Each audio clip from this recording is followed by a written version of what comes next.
પ્રિય ખેડૂત મિત્રો, આ વર્ષે ગયા વર્ષ કરતાં ટેમ્પરેચરમાં વધારો જોવા મળે છે અને આગળના દિવસોમાં આ ટેમ્પરેચરમાં વધારો થશે. તેથી આપણે જ્યારે હાર્વેસ્ટિંગ કરીએ છીએ ત્યારે નોર્મલ ભેજ હોવો જરૂરી છે. જો આપણે લેટ નાઇટ કે સવારે વહેલા ડિગર મારીને બટાકા કાઢી રાખતા હોઈએ તો તે 8 વાગ્યા સુધીમાં વીણી લેવા જોઈએ અને પછી જે હાર્વેસ્ટિંગ કરીએ છીએ તેમાં ડિગરની પાછળ ને પાછળ બટાકા વીણી લેવા જોઈએ.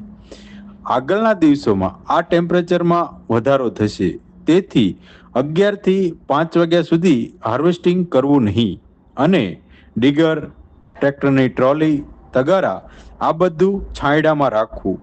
બટાકાને વ્યવસ્થિત છાંયડો કરી અને ગ્રેડિંગ કરવું.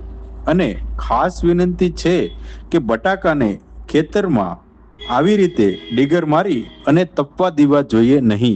તેનાથી બટાકામાં ઇન્ટરનલ ડિફેક્ટ વધે છે, બ્લેક સ્પોટ, વેટ લોસ જોવા મળે છે, જે આપણને આપણી આખી સિઝન કરેલી મહેનતમાં નુકસાન કરે છે. Thank you.